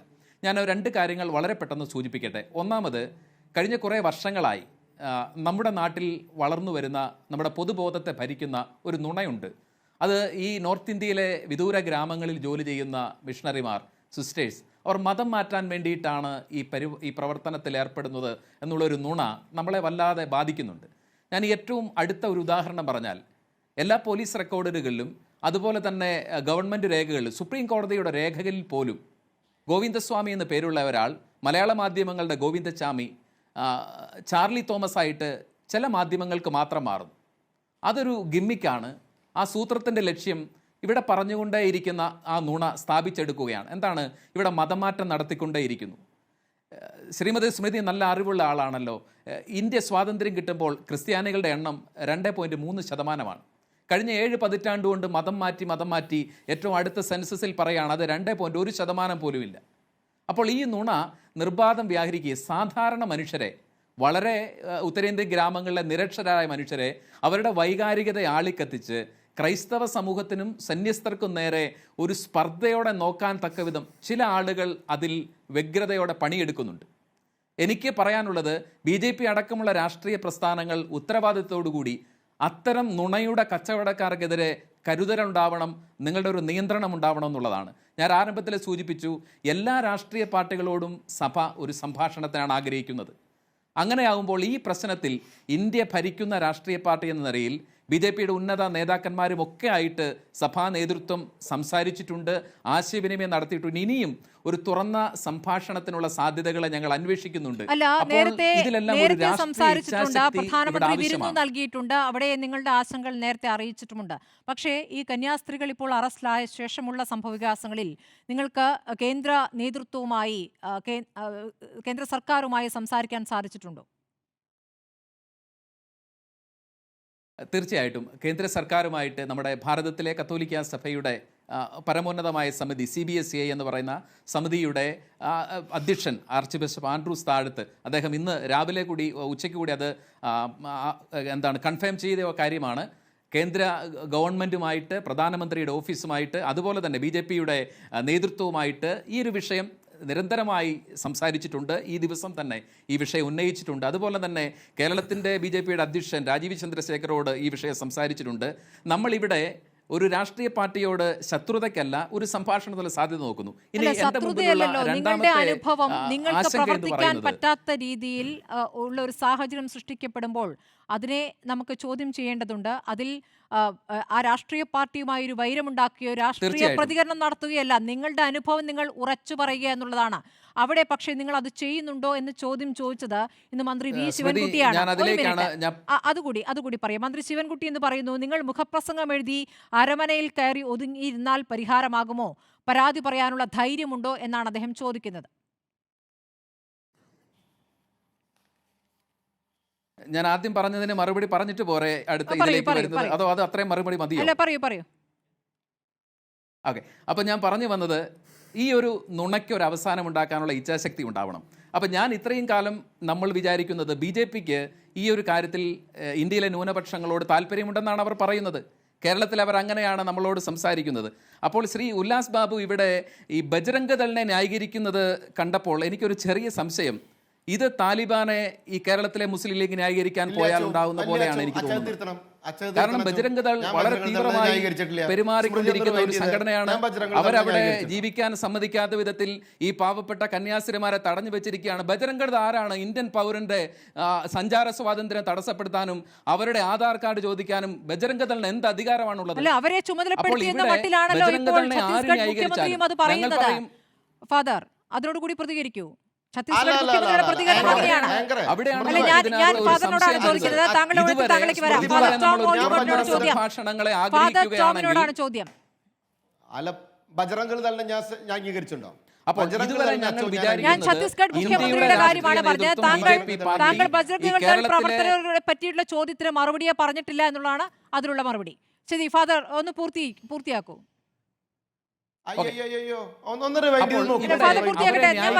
ഒരു ശ്രമമല്ല, അവിടെ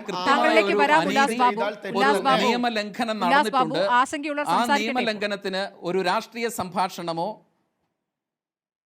അപ്പോൾ അവിടെ നടന്നിരിക്കുന്ന നിയമലംഘനത്തിന് നിങ്ങളുടെ രാഷ്ട്രീയ പാർട്ടിയുടെ ഇച്ഛാശക്തിയും നേതൃത്വം ഉപയോഗിച്ച് നിങ്ങളൊരു പരിഹാരം കണ്ടെത്തും എന്ന് പറയുന്നതിനാണ് ഞങ്ങൾ ആഗ്രഹിക്കുന്നത്. അപ്പോൾ ആ വിഷയം കഴിഞ്ഞു. ഇനി സ്മൃതി ചോദിച്ച രണ്ടാമത്തെ ചോദ്യം ശിവൻകുട്ടി മിനിസ്റ്ററുടെ പ്രസ്താവനയാണ്. ഞാൻ പറഞ്ഞ അദ്ദേഹം ഒരു ആവേശത്തോടെ പല കാര്യങ്ങൾ ചെയ്യുന്ന ആളാണല്ലോ. അത് നമുക്ക് മുൻകാല അദ്ദേഹത്തിൻ്റെ പ്രവർത്തനങ്ങൾ അറിയാം. അദ്ദേഹം വലിയ ആവേശത്തോടെ നിയമസഭയുടെ ഡയസിൽ വരെ ചാടിക്കേടുന്ന ആളാണ്. അത്തരം ഒരു ആവേശത്തിൽ അദ്ദേഹം പറഞ്ഞ ഒരു കാര്യമായിട്ട് കരുതി ഞങ്ങൾ അതിനെ അവഗണിക്കാനാണ് ആഗ്രഹിക്കുന്നത്. ശരി, അപ്പോൾ അദ്ദേഹത്തിന്റെ അജ്ഞതയോ ആവേശമോ കൊണ്ട് വന്നുപോയ ഒരു വായ്പയായിട്ട് ചേർത്ത് വെക്കാൻ ചില കാര്യങ്ങൾ അങ്ങോട്ട് അടുത്ത ഘട്ടത്തിൽ ഞാൻ ചോദിക്കാം. റൈജി സിജോ സിസ്റ്റർ പ്രീതി മേരിയുടെ സഹോദരിയാണ്. റൈജി, നിങ്ങളൊക്കെ ആശങ്കയിലാണ്, നമ്മളെല്ലാവരും തന്നെ ആശങ്കയിലാണ്. 2 കന്യാസ്ത്രീകൾ, താങ്കളുടെ സഹോദരി അടക്കം ഇപ്പോൾ ജയിലിലാണ് ഉള്ളത്. ഇതിൽ ഇപ്പോൾ എന്താണ് നിങ്ങൾക്ക് അവിടെ നിന്ന് ഇപ്പോൾ ലഭിക്കുന്ന വിവരം? ഇപ്പോൾ ജാമ്യാപേക്ഷ നൽകുന്നതുമായി ബന്ധപ്പെട്ട് ഇപ്പോൾ നീങ്ങേണ്ടതില്ല, അവരുടെ മാതാപിതാക്കളുടെ നിലപാടെന്ത്, ഇവർ കൊടുത്ത മൊഴി എന്ത് എന്ന് അറിഞ്ഞതിന് ശേഷം മതി എന്നാണല്ലോ നമ്മൾ നേരത്തെ കേട്ടത്. മൊഴി എന്താണെന്ന് അറിയാനായിട്ടുണ്ടോ? കാരണം അവിടെ വെച്ച് തന്നെ കൊണ്ടുപോകുന്ന ഒരു പെൺകുട്ടിയുടെ മൊഴി ഭീഷണിപ്പെടുത്തി മാറ്റിക്കുന്നുണ്ട്. അതെ മാഡം, ഞങ്ങളുടെ ഒരു കുടുംബം തകർന്നിരിക്കുകയാണ്.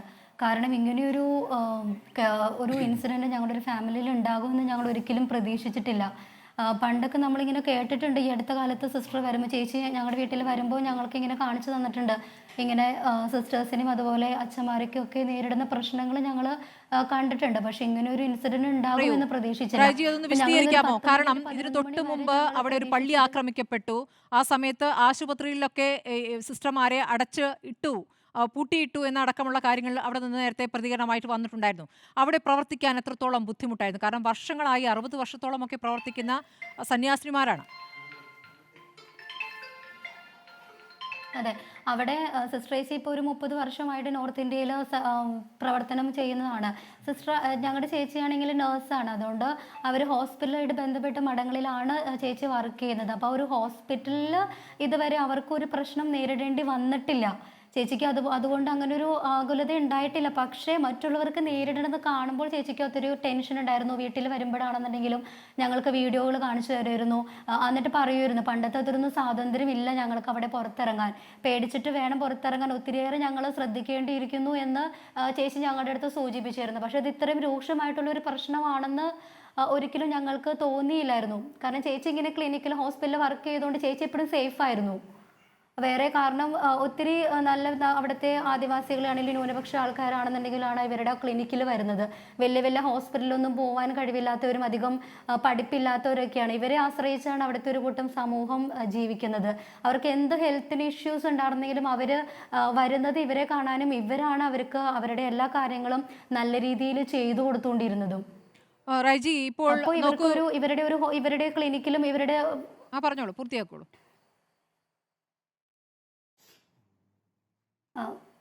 അല്ല, പറഞ്ഞോ, സംസാരിച്ചോ. അല്ല, ഇപ്പോൾ ഈ ഛത്തീസ്ഗഡ് മുഖ്യമന്ത്രിയുടെ പ്രതികരണം വന്നിട്ടുണ്ട്. മുഖ്യമന്ത്രി പറയുന്നത് പെൺകുട്ടികളെ മതം മാറ്റാനുള്ള ശ്രമം നടന്നു എന്നാണ്. ഞാൻ മനസ്സിലാക്കുന്ന 2 പെൺകുട്ടികളും CSI സഭയിലുള്ളവരാണ്. സഭയിൽ തന്നെയുള്ളവരെ മതം മാറ്റേണ്ട ഒരു വിഷയം അവിടെ ഉദിക്കുന്നില്ല. അത് മതം മാറ്റമാണ് എന്ന ബജ്രംഗ് ദൾ പ്രവർത്തകരുടെ വാദം അതേപടി അംഗീകരിച്ചുകൊണ്ടാണ് ഛത്തീസ്ഗഡ് മുഖ്യമന്ത്രി ഇപ്പോൾ പ്രതികരിച്ചിരിക്കുന്നത്. ഇപ്പോൾ അതിനോട് എന്താണ് പറയാനുള്ളത് റൈജി?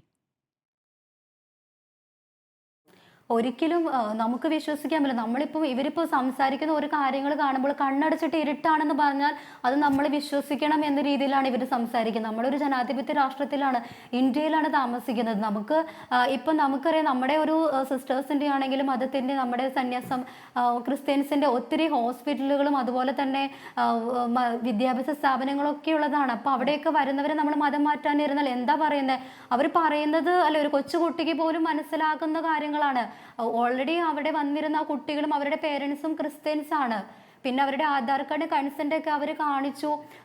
എന്നിട്ട് അവരിപ്പോൾ ആദ്യം FIR ആദ്യം ഞങ്ങളുടെ അടുത്ത് പറഞ്ഞിരുന്നത് മതപരിവർത്തനവും മനുഷ്യക്കടത്തും എന്നാണ്. പിന്നെ അവർ FIR അത് മതപരിവർത്തനം എന്നുള്ളത് ഞങ്ങൾ കണ്ട FIR ഇല്ല, മനുഷ്യക്കടത്ത് എന്നാണ് പറഞ്ഞിരിക്കുന്നത്. മനുഷ്യക്കടത്ത് എന്താണെന്ന്, ഇതാണോ മനുഷ്യക്കടത്ത്? ഇല്ല. പിന്നെ മനുഷ്യക്കടത്ത് എന്ന് പറഞ്ഞാൽ ഇതൊക്കെയാണോ മനുഷ്യക്കടത്ത്? എന്താ ഉദ്ദേശിക്കുന്നത്? പ്രായപൂർത്തിയായവരെ കടത്തിക്കൊണ്ടുപോവുകയാണ് ഇത്രയും ആളുകളുള്ള ഒരു സംവിധാനത്തിൽ. അതൊക്കെ നമ്മുടെ ഇത്രയും വലിയൊരു രാജ്യത്ത് ഇത്രയും വിദ്യാഭ്യാസമൊക്കെ ഒരു രാജ്യത്ത് പറയാൻ പറ്റുന്ന കാര്യമാണ് ഈ പറയുന്നത്. കാരണം അത്രയും പ്രായപൂർത്തിയായിട്ടുള്ള പെൺകുട്ടികൾ യാതൊരു പ്രകോപനവും കൂടാതെ അവർക്ക് ടിക്കറ്റ് എടുത്ത് കൊടുത്ത് അവർക്ക് ജോലിക്ക് വേണ്ടി, അവരുടെ ഉന്നമനത്തിന് വേണ്ടി നമ്മൾ കൊണ്ടുപോകുന്നതാണ്. എന്നിട്ടാണ് ഇത്രയും ഒരു പച്ചക്കള്ളം അവർ പറയുന്നത്. അവരെ പ്രകോപിച്ച് കൊണ്ടുപോകുന്നതാണെന്ന്. അത് നമുക്ക് ആ വീഡിയോയിൽ തന്നെ കാണാം. സിസ്റ്റർ ഇസബലിനും ഇതിൽ കൂട്ടിച്ചേർക്കാനുണ്ടല്ലോ. ഇവിടെ ഈ കന്യാസ്ത്രീകൾ ഈ പാവങ്ങൾക്കിടയിൽ എങ്ങനെ പ്രവർത്തിക്കുന്നു? ഇതൊന്നും വലിയ ഫീസ് വാങ്ങിയും പണം വാങ്ങിയുമെന്നുള്ള ചികിത്സയൊന്നുമല്ല ഈ ആശുപത്രികളിൽ നൽകുന്നത് നമുക്കറിയാം. വിദ്യാഭ്യാസ സ്ഥാപനങ്ങളാണെങ്കിലും മിഷണറിമാർ എങ്ങനെയാണ് നടത്തുന്നത് നമ്മുടെ രാജ്യം, കേരളം പ്രത്യേകിച്ച് കണ്ടിട്ടുള്ളതാണ്. ഈ ലാഭേച്ഛയോടുകൂടി നടക്കുന്ന സംവിധാനങ്ങളാണോ ഇതൊക്കെ കേരളം കണ്ടിട്ടുള്ളതാണ്, നമുക്കറിയാവുന്ന കാര്യമാണ്. അപ്പോൾ അവിടെ എങ്ങനെയാണ് ഈ പാവങ്ങൾക്കിടയിൽ പ്രവർത്തിക്കുന്നതെന്നറിയാം. ഈ പാവങ്ങൾക്കിടയിൽ പ്രവർത്തിക്കുന്നവരെ അതിൽ നിന്നും തടസ്സപ്പെടുത്തുന്ന ഈ രീതി അവിടെ തുടരും എന്നതിൻ്റെ സൂചനകൾ ഇതിനകം ലഭിച്ചു കഴിഞ്ഞിരിക്കുന്നു. നിങ്ങൾക്ക് മുന്നിൽ എന്താണ് വഴി സിസ്റ്റർ? ശ്രുതി, ഞാൻ ഈ നാരായണപൂർ എന്ന് പറഞ്ഞ സ്ഥലത്ത് ബസ്തർ ഡിസ്ട്രിക്റ്റില് ഞാനൊരു 40 വർഷം മുമ്പ് ഞാൻ 3 വർഷത്തോളം ഞാൻ ജോലി ചെയ്തതാണ്. അന്ന് കുഷ്ഠരോഗികളുടെ ഇടയ്ക്കാണ് ഞാൻ ജോലി ചെയ്തത്. സർവേ, എഡ്യൂക്കേഷൻ, ട്രീറ്റ്മെന്റ്, ഈ 3 കാര്യങ്ങൾക്ക്. ഞാൻ ഈ അമ്പുച്ചിമാട്, ഓർച്ച എന്ന പറയുന്ന സ്ഥലങ്ങളിലെല്ലാം ഞാൻ വിസിറ്റ് ചെയ്തിട്ടുണ്ട്. ഞാൻ അവിടെ ജോലി ചെയ്തിട്ടുണ്ട്. അതൊന്നും യാതൊരു ബുദ്ധിമുട്ടുകളും ഇല്ലായിരുന്നു. ഏത് വില്ലേജിലും പോകാം, ഒന്നും തന്നെ ഒട്ടും തന്നെ ഞങ്ങൾ പേടിക്കുന്നില്ലായിരുന്നു. അന്ന് ഒരു മതപരിവർത്തനം എന്ന രീതിയിൽ ഒന്നും ഞങ്ങൾ കണ്ടിട്ടില്ല. മിക്കവാറും ഞങ്ങൾ മിക്ക വീടുകളിൽ പോലും ഞങ്ങൾ രാത്രി താമസിക്കുമായിരുന്നു. ഞങ്ങൾക്ക് ഒരു പേടിയും ഇല്ലായിരുന്നു. ഇന്ന് ഇതൊക്കെ കാണുമ്പോൾ ഭയങ്കരമായിട്ട് ഉള്ള വ്യത്യാസങ്ങളാണ് വന്നത്. അന്ന് ആ വീഡിയോ കണ്ടപ്പോൾ തന്നെ ഞാൻ ഓർക്കുകയായിരുന്നു. ആ സ്ത്രീയുടെ പേര് എനിക്ക് അറിയത്തില്ല. ആ സ്ത്രീ എത്രയോ ഭയങ്കരമായിട്ടാണ് സിസ്റ്റേഴ്സിനോടുള്ള കയർത്ത് സംസാരിക്കുന്നതും ആൺകുട്ടിയെ തല്ലാം തൂങ്ങുന്നതെല്ലാം കണ്ടിട്ട് ഈ എന്തുമാത്രമാണ് കാണിക്കുന്നത്. ഒരു 2 സിസ്റ്റേഴ്സ് ഇത്രയും കാലമായിട്ട് സിസ്റ്റേഴ്സിനോട് ഇത്രമാത്രം പ്രകോപനപരമായി പെരുമാറുന്നത് ഞാൻ ഒരിക്കലും കണ്ടിട്ടില്ല. ഏതും മനുഷ്യത്വത്തോടു കൂടി പെരുമാറേണ്ട മനുഷ്യരല്ലയോ അവിടെ കാണിച്ചത്. അതുപോലെ ഇത്രയും ജനങ്ങളെ വിളിച്ചുകൂട്ടി എത്രമാത്രം വേദനിപ്പിക്കുന്ന അനുഭവമാണ് സിസ്റ്റേഴ്സിനും ആ കുട്ടികൾക്ക് അവിടെ ഉണ്ടായത്. ഞാൻ ആ വീഡിയോ കണ്ടപ്പോൾ എനിക്ക് എൻ്റെ ഹൃദയം തകരുകയായിരുന്നു. എന്തുകൊണ്ടാണ് ഇത്രമാത്രം ഒരു മൃഗീയമായെന്ന് എനിക്ക് പറയാൻ സാധിക്കുകയുള്ളൂ. അത്രമാത്രം രീതിയിലാണ് ഇവര് സിസ്റ്റേഴ്സിനോട് പെരുമാറിയത്. ഇത്രയും അവരുടെ കൈകൾ ഒരിക്കലും മലിനമല്ല. അവര് എപ്പോഴും നന്മയ്ക്ക് വേണ്ടി പ്രവർത്തിച്ച അവരുടെ കരങ്ങളാണ്. ആ സ്ത്രീയുടെ എനിക്കറിയത്തില്ല അതിനകത്ത് ആരൊക്കെയാണെന്ന്, എനിക്ക് പേരുടെ പേരൊന്നും അറിയത്തില്ല. പക്ഷെ ഒരു വലിയ ജനക്കൂട്ടത്തിന് മുമ്പിൽ ഇത്രമാത്രം പ്രകോപനപരമായിട്ട് പെരുമാറാനുണ്ടായ എന്ത് സാഹചര്യമാണ് ഉണ്ടായത്? ഒരു ടിക്കറ്റ് ഇല്ല എന്നോ? ആ ടിക്കറ്റ് അവരുടെ കയ്യിലുണ്ടായിരുന്നു. അല്പസമയം സാവകാശം കൊടുക്കാമായിരുന്നല്ലോ. ഇത്ര വേഗം അവർക്ക് FIR ചെയ്ത് ഈ സിസ്റ്റേഴ്സിനെ ഇങ്ങോട്ടേക്ക് മാറ്റേണ്ട എന്ത് കാര്യമുണ്ടായിരുന്നു? ഇത്രമാത്രം പോലീസ് സന്നാഹത്തോടു കൂടി ചെയ്യാൻ മാത്രമുള്ള എന്തെങ്കിലും അവിടെ സംഭവിച്ചു. അത് ടിക്കറ്റ് ഇല്ലാത്തതല്ലോ പ്രശ്നം. അതിലൊരു തീരുമാനമുണ്ട്. ആ തീരുമാനം നിങ്ങൾ അവിടെ പ്രവർത്തിക്കേണ്ടതില്ല എന്നുള്ളത് തന്നെയാണ്. പി സന്തോഷ് കുമാർ, ഇപ്പോൾ നിങ്ങൾ പാർലമെന്റിൽ പ്രതിഷേധിച്ചു, പാർലമെന്റ് പുറത്ത് പ്രതിഷേധിച്ചു. ഇവിടെ നിന്നായാലും നേതാക്കളുടെ മുഴുവൻ പ്രതികരണം വരുന്നുണ്ട്. പക്ഷേ അവിടെ നിന്നും സഭയിൽ നിന്നുള്ള പ്രതിനിധികൾ പറഞ്ഞിട്ടുള്ള ഒരു കാര്യം, അവിടെ ഛത്തീസ്ഗഡിൽ ഞങ്ങളെ സഹായിക്കാൻ ആരുമില്ല എന്നുള്ള അവർക്ക് ഒരു ഭയത്തിന്റെ സാഹചര്യമുണ്ട്. നിങ്ങൾ അങ്ങോട്ടേക്ക് പ്രതിപക്ഷ MP മാരും പ്രതിപക്ഷ നേതാക്കളും അങ്ങോട്ടേക്ക് പോകുന്നത് ആലോചിക്കേണ്ടതല്ലേ?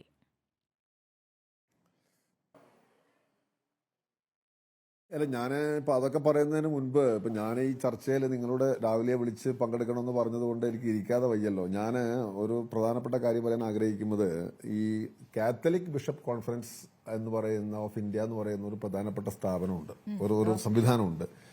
അത് ഏറ്റവും ചുരുങ്ങിയത് ഈ ചർച്ചയിൽ പങ്കെടുത്ത ബഹുമാനനായ ഫാദറെങ്കിലും മനസ്സിലാക്കണം. ഞാൻ ഈ ബഹളക്കാരോട് സംസാരിക്കാൻ ശേഷിയില്ലാത്തതുകൊണ്ട് എനിക്കത് പറ്റില്ല. ഫാദർ ഇവിടെ ശിവൻകുട്ടിയുടെ ഒരു കാര്യം പറഞ്ഞപ്പോൾ അദ്ദേഹം വളരെ ആവേശത്തിൽ ന്യായീകരിക്കുമ്പോൾ ഞാൻ കേട്ടു. എന്ന് പറഞ്ഞാൽ വളരെ എളുപ്പത്തിൽ പിന്നെ അദ്ദേഹത്തിന് പഴിചാരുന്ന തരത്തിൽ ഒരു തമാശയാക്കി കൈകാര്യം ചെയ്യുന്നത് ഞാൻ കേട്ടു. അദ്ദേഹം മനസ്സിലാക്കേണ്ടത്, ഈ 13,300 ചില്ലുവാനം പള്ളികൾ ഉൾക്കൊള്ളുന്ന 257 ബിഷപ്പുമാർ ഉൾക്കൊള്ളുന്ന അതിവിപുലമായ ഒരു സംവിധാനമാണ് CBSE എന്ന് പറയുന്നത്. അവർ ഇന്നൊരു പത്രസമ്മേളനം നടത്തിയിട്ടുണ്ട്. ബഹുമാനായ ഫാദർ, ഞാൻ അങ്ങോട്ട് ഇങ്ങനെ സംസാരിക്കണം എന്ന് വെച്ചതല്ല. നിങ്ങളെടുക്കുന്ന ഈ മെല്ലപ്പോക്ക് വെള്ളപൂശൽ നയം എന്താണ് എന്ന് ആ പത്രസമ്മേളനം നിങ്ങൾ മനസ്സിലാക്കാൻ നിങ്ങൾക്ക് എടുക്കാൻ കഴിയില്ല വ്യക്തിപരമായിട്ട്. എന്തുകൊണ്ടാണെന്ന് പറഞ്ഞാൽ അവർ പറഞ്ഞു, മഹാരാഷ്ട്രയിലെ ഒരു BJP MLA ക്രിസ്ത്യൻ പള്ളികള് മിഷണറിമാരൊക്കെ ആക്രമിക്കുന്നവർക്ക് 3 ലക്ഷം മുതൽ 11 ലക്ഷം വരെ ഇനാം പ്രഖ്യാപിച്ചു, പരസ്യമായിട്ട് പ്രഖ്യാപിച്ചു. ഒരു കേസ് പോലും അയാളുടെ പേരിൽ എടുത്തില്ല എന്ന് പറഞ്ഞു. എനിക്ക് ഒച്ച ഉണ്ടാക്കാൻ അറിയാത്തതുകൊണ്ടല്ല, പക്ഷെ അത് ചെയ്യാൻ പാടില്ല. അപ്പൊ എന്നിട്ട് അങ്ങനെ CBCI പറയുന്ന ഒരു സാഹചര്യം രാജ്യത്തുണ്ടാകുന്നു. ഇവിടെ ചാനൽ പറയുന്നു, ഇടതുപക്ഷം പറയുന്നു എന്നൊക്കെ വ്യാഖ്യാനിക്കുമ്പോൾ ആൾക്കാരുണ്ടാവാം. ഇരിക്കട്ടെ, ഞാൻ അവരോടൊന്നും മറുപടി പറയാൻ എനിക്ക് ശേഷിയില്ലാത്തതുകൊണ്ട് ഞാൻ പറയുന്നില്ല. ഞാൻ ചോദിക്കുന്നത്, CBCI എടുത്തൊരു നിലപാടുണ്ടല്ലോ, CBCI എടുത്ത നിലപാട് തെറ്റാണെന്നാണോ ഈ ഫാദർ പറയുന്നത്? ഇവിടെ ഇതിനെ ന്യായീകരിക്കാൻ വരുന്ന ആളുകൾ പറയുന്നത് അതൊരു പ്രധാനപ്പെട്ട കാര്യമാണ് ശ്രീ സന്തോഷ് കുമാർ. അത് മാത്രമല്ല, ഇന്ന് ആൻഡ്രൂസ് താഴത്ത് പ്രതികരിക്കുമ്പോൾ പറയുകയാണ്, കേരളത്തിൽ നിങ്ങൾക്ക് നല്ല സാഹചര്യമല്ലേ എന്ന് ചോദിക്കുമ്പോൾ ആൻഡ്രൂസ് താഴത്ത് പറഞ്ഞൊരു കാര്യമാണ്, എല്ലായിടത്തും നന്മയും തിന്മയും ഉണ്ട്. ഒരു സമീകരണം നടത്തുകയാണ്. ഇവിടെയും വിദ്യാഭ്യാസ സ്ഥാപനങ്ങളുമായി ബന്ധപ്പെട്ട വിഷയമുണ്ട് എന്ന്. ഏത് വിഷയത്തെയാണ് അഡ്രസ് ചെയ്യുന്നത്? അതിന്റെ ഗൗരവം ഉൾക്കൊണ്ടുകൊണ്ടാണോ അതിൽ പറയുന്നത്? സമീകരണത്തിന്റെ കാര്യത്തിൽ മാത്രമല്ല, ഒരു നോക്ക് 834 കേസുകള് ഈ വർഷം രജിസ്റ്റർ ചെയ്യപ്പെട്ടു. അല്ല, കഴിഞ്ഞ വർഷം 2024 ഇന്ത്യയില് 834 ക്രിസ്ത്യൻ മൈനോറിറ്റീസുമായി ബന്ധപ്പെട്ട ആക്രമണങ്ങൾ 34 കഴിഞ്ഞ വർഷം. ഇക്കൊല്ലത്തിന്റെ എണ്ണം ഏതാണ്ട് 10,400 ആയി തോന്നുന്നു. ഇപ്പോ ബാക്കി എനിക്കറിയില്ല. ഇതാണ് സംഭവിച്ചുകൊണ്ടിരിക്കുന്നത്. എന്നിട്ട് ഇവിടെ വളരെ ന്യായീകരിക്കുകയാണ്. പിന്നെ റെയിൽവേ സ്റ്റേഷനിൽ പോയി അപ്പൊ ഹ്യൂമൻ ട്രാഫിക്കിംഗ് ആണ്. ഹ്യൂമൻ ട്രാഫിക്കിംഗ് എന്ന് പറഞ്ഞാൽ എന്താ സംഭവം എന്നറിയാമോ? പറയുന്ന കൂട്ടർക്ക് 143 സെക്ഷൻ BNS പ്രകാരം ഹ്യൂമൻ ട്രാഫിക്കിംഗ് പറഞ്ഞാൽ 1 കൂടുതൽ ആളുണ്ടെങ്കിൽ 10 വർഷത്തിൽ കൂടുതൽ ശിക്ഷ കിട്ടാവുന്ന ഒരു കാര്യമാണ്. ഉടനെ തന്നെ 10 വർഷം ശിക്ഷ കിട്ടാവുന്ന ഒരു കേസം കിട്ടുകയാണ്. എന്നിട്ട് വരെ അന്വേഷിക്കും. പിന്നെ എങ്ങനെ റിലീജിയസ് കൺവെൻഷൻ വരുന്നു? ആ റിലീജിയസ് പിന്നെ തട്ടിക്കൊണ്ടുപോകുന്ന കൂട്ടർ ഈ സ്ഥലത്താണ് തട്ടിക്കൊണ്ടുപോകാൻ നിൽക്കുന്നത്. എന്തൊക്കെ കാര്യങ്ങളാണ് പ്രചരിപ്പിക്കുന്നത്? എന്നിട്ട് ഈ അസംബന്ധങ്ങളെല്ലാം ഞങ്ങൾ കേട്ടിരിക്കണം എന്ന് പറഞ്ഞാൽ, എന്റെ ഒരു അഭ്യർത്ഥന എന്ന് പറയുന്നത്, നമുക്ക് ഈ ബഹളം ഉണ്ടായിക്കൊണ്ടൊന്നും ഒരു വസ്തുത ഇല്ലാതാക്കാൻ കഴിയില്ല. ഗുരുതരമായൊരു സാഹചര്യമാണ്. ആ സാഹചര്യത്തിൽ ഇനിയിപ്പോ CBCI പറയുന്നതും ഈ ബഹുമാനരായിരിക്കുന്ന കന്യാസ്ത്രീമാർ പറയുന്നതും ഒക്കെ തെറ്റാണ് എന്നാണ് ന്യായീകരിക്കുന്നത്. പിന്നെ എന്ത് ചെയ്യാൻ പറ്റും? ചർച്ചയ്ക്ക് വരുമ്പോൾ എന്തെങ്കിലും കുറച്ച് ഇത്തരം ഇപ്പൊ അവിടെ പോലീസ് സ്റ്റേഷനിൽ പോലീസ് സ്റ്റേഷനിൽ ഈ ദുർഗ് ജില്ലയിലെ പോലീസ് സ്റ്റേഷനിൽ FIR നമ്പർ 60 ഉണ്ട്. ആ 60 എന്ന് പറയുമ്പോൾ ഇതിന്റെ കോപ്പി ലഭ്യമാണ്. പഴയ FIR ഉണ്ട്, അത് ഹാൻഡ് റിട്ടൺ ആണ്. ഇത് രണ്ടും എടുത്തിട്ട് ഒന്ന് വായിച്ചു നോക്കിയാൽ തന്നെ ഈ കേസിന്റെ പൊള്ളത്തരം മനസ്സിലാക്കാൻ സാധിക്കും. അപ്പൊ അതൊന്നും നോക്കാതെ ഇങ്ങനെ ഇത് വന്ന് അങ്ങനെ കൊണ്ടുപോയി ഉടനെ ഞങ്ങൾ എന്താണ് പിടിച്ചു കൊണ്ടുപോയി നോക്കുമ്പോൾ പിന്നെ സംശയം തോന്നി ഉടനെ. അപ്പൊ തന്നെ BNSന്റെ പ്രകാരം 143 ഇട്ടേക്കലാണ്. Human trafficking. എങ്ങോട്ടേക്ക് ട്രാഫിക്കിംഗ്? എവിടേക്ക് ട്രാഫിക്കിംഗ്? ഈ സ്റ്റേഷനിൽ നിന്ന് എവിടേക്കാണ് കടത്തിക്കൊണ്ടുപോക്ക്? സൊമാലിയയിലേക്കോ അല്ലെങ്കിൽ എന്താണ് പാകിസ്ഥാനിലേക്കോ എവിടേക്കാണ് കടത്തിക്കൊണ്ടുപോകുന്നത്? ഈ രാജ്യത്തിനകത്ത് ഒരു റെയിൽവേ സ്റ്റേഷൻ ഇനി ഒരു പാവത്തിനോട് സംബന്ധിച്ചതിന് എവിടേക്കാ ട്രാഫിക്കിങ്? അപ്പൊ ഇങ്ങനെയുള്ള, ഞാൻ അസംബന്ധം എന്ന് പറയത്തില്ല, ഞാൻ എല്ലാ ആളുകളെയും ബഹുമാനിക്കാൻ ആഗ്രഹിക്കുന്നതാണ്. പിന്നെ നമ്മളെ ക്ഷമകെട്ട് പറയേണ്ടി വരുന്ന സാഹചര്യങ്ങളാണ്.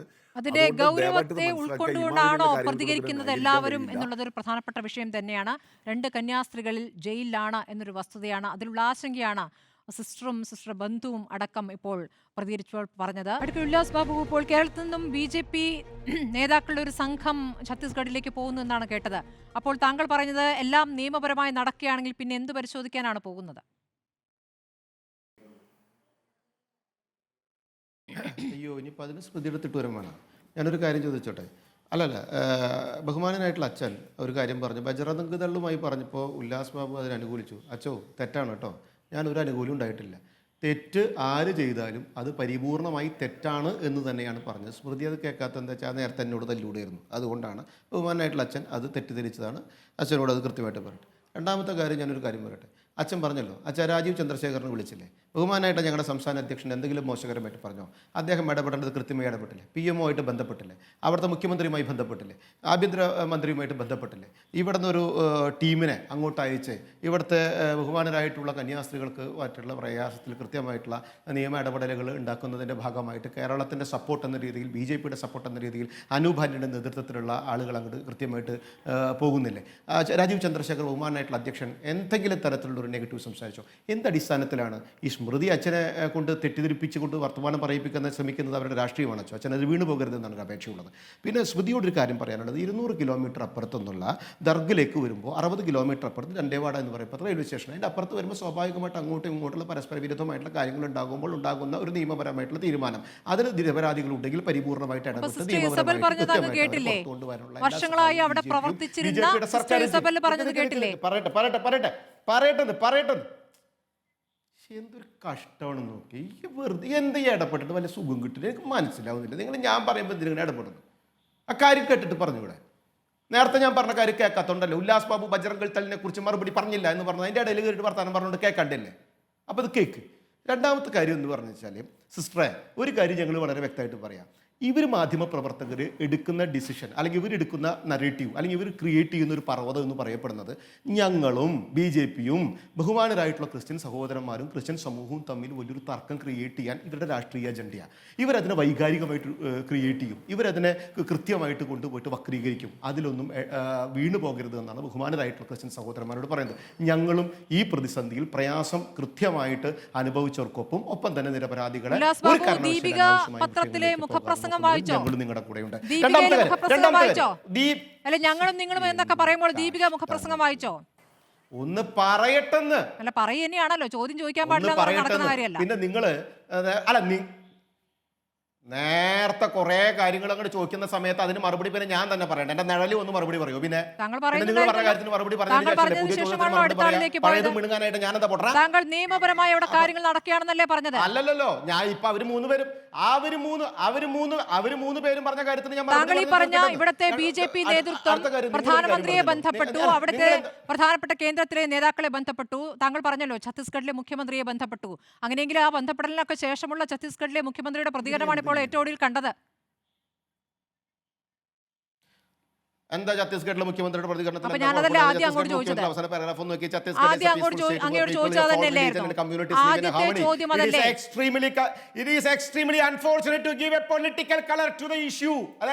അത് മാത്രമാണോ താങ്കൾ വായിച്ചത്? അത് മാത്രമാണോ അവിടെ വായിച്ചത്?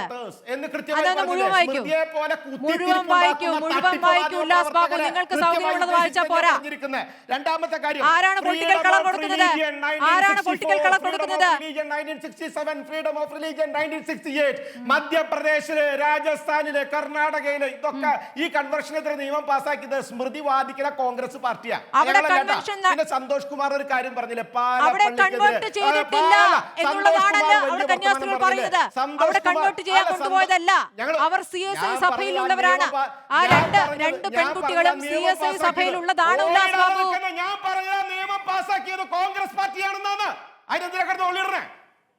താങ്കൾ നല്ല ഭാഷ ഉപയോഗിച്ചാൽ താങ്കൾക്ക് നല്ലത്. പിന്നെ താങ്കളുടെ നിലവാരമായി അത് വിലയിരുത്തപ്പെടും. ഉല്ലാസ് ബാബു, താങ്കൾ ചർച്ചയിൽ ഉപയോഗിക്കുന്ന ഭാഷ അല്ല, സ്മൃതിയുടെ നിലവാരത്തിലേക്ക് വരാൻ ഞാൻ ശരി, ആഗ്രഹിക്കുന്നില്ല. നല്ല കാര്യം. അതുപോലെ നുണയും തട്ടിപ്പും വക്രവും പറയുന്ന ആളുടെ ഉല്ലാസ് നിലവാരത്തിലേക്ക് ബാബു. വരാൻ ഞാൻ ആഗ്രഹിക്കുന്നില്ല. ശരി, ഉല്ലാസ് സന്തോഷ് ബാബു. കുമാർ MP പറഞ്ഞ ഒരു ഉല്ലാസ് കാര്യത്തിന് കൂടി ബാബു. ഞാൻ മറുപടി പറഞ്ഞോട്ടെ. ഉല്ലാസ് ബാബു. സന്തോഷ് ബാബു ഒന്ന് നിർബന്ധിത വിളിക്കാതിരിക്കുക. മതപരിവർത്തനം ഉല്ലാസ് ബാബു, നിർബന്ധിത ഉല്ലാസ് ബാബു മതപരിവർത്തനം വിളിച്ചിട്ട് നിങ്ങൾ മാത്രം എന്നതും നിങ്ങൾ വിളിച്ചു ഇഷ്ടത്തോടെ വരുത്തിയ- മതപരിവർത്തനവും നിങ്ങൾ രണ്ടും വിളിച്ചു രണ്ടാണ്. വരുത്തിയ ഒന്നാമത്തെ സമയത്ത് കാര്യം, നിങ്ങൾ ഇടപെടുക. അവിടെ മതപരിവർത്തനം നടത്തിയിട്ടില്ല എന്ന് സഭ ഉറപ്പിച്ചു ഞാൻ പറയുന്നു. പറഞ്ഞത് ആ രണ്ടുപേരും ഞാൻ രണ്ടുപേരും പറഞ്ഞത് CSI നിയമം സഭയിലുള്ളവരാണ് പാസ്സാക്കിയത് എന്ന് ഉറപ്പിച്ചു പാർട്ടിയാണെന്ന് പറയുമ്പോൾ അതെന്താ ഈ പറയുന്ന ബോധ്യമാവട്ടെ? കള്ള FIR-നെ അത് കുറിച്ച് അങ്ങേക്ക് എന്താണ് വിഡ്ഢിയെ പറയാനുള്ളത്?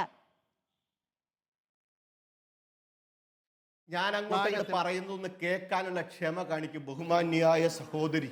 അതായത് സന്തോഷ് കുമാർ പറഞ്ഞതിന്റെ കാര്യങ്ങൾക്കൊന്നും മറുപടി പറയട്ടെ. സന്തോഷ് കുമാറെ, ബഹുമാനായിട്ടുള്ള ശ്രീ MP, അങ്ങയോട് കാര്യം ചോദിച്ചോട്ടെ. ജോസഫ് മാഷ്ട കൈ വെട്ടിയപ്പോഴും പാല പള്ളിയിലേക്ക് നിങ്ങൾ യുദ്ധം വെട്ടിയപ്പോഴും ഈ താമരശ്ശേരി ബിഷപ്പിനോട് നീതികേട് പറഞ്ഞപ്പോഴൊന്നും നിങ്ങൾക്കുണ്ടാവാത്ത ആ വിഷമമുണ്ടല്ലോ, ആ വിഷമം ഇപ്പം കണ്ടതിൽ വളരെ സന്തോഷമുണ്ട്. പിന്നെ FIR-ന്റെ കാര്യം പറഞ്ഞു. ഈ സ്മൃതി അടക്കമുള്ള ബാധിക്കുന്ന വിത്ത് വതച്ച് കൊയ്യാൻ ആഗ്രഹിക്കുന്ന കോൺഗ്രസ് പാർട്ടിയുടെ ആളുകൾ ഈ പിണറായി വിജയനെ തടഞ്ഞ വിഷയത്തിൽ മിനിറ്റുകൾക്കകം FIR വീണ സമയത്ത് മിണ്ടാതിരുന്നവരാണ് നിങ്ങൾ. നിങ്ങൾ ഈ തട്ടിപ്പിന്റെ വെട്ടിപ്പിന്റെ നിങ്ങൾക്ക് വിഷയത്തിൽ മറുപടി ഇല്ലെങ്കിൽ നിങ്ങൾ നാലുപാടേക്കും ചിതറും, നാലുപാടേക്കും പോകും. സഭയിലാത്തോണ്ട് ഉല്ലാസ് ബാബു, അടുത്ത ദിവസം കന്യാസ്ത്രീകൾ പുറത്തു വരുന്നില്ലെങ്കിൽ നമുക്ക് വീണ്ടും ഇരിക്കാം. വളരെ നന്ദി P. Santhosh Kumar, advocate Ullas Babu, Raiji Sijo, sister Isvel Francis, ഒപ്പം തന്നെ ഫാദർ ടോം ഒലിക്കരോട് ചർച്ചയിൽ പങ്കെടുത്തതിന്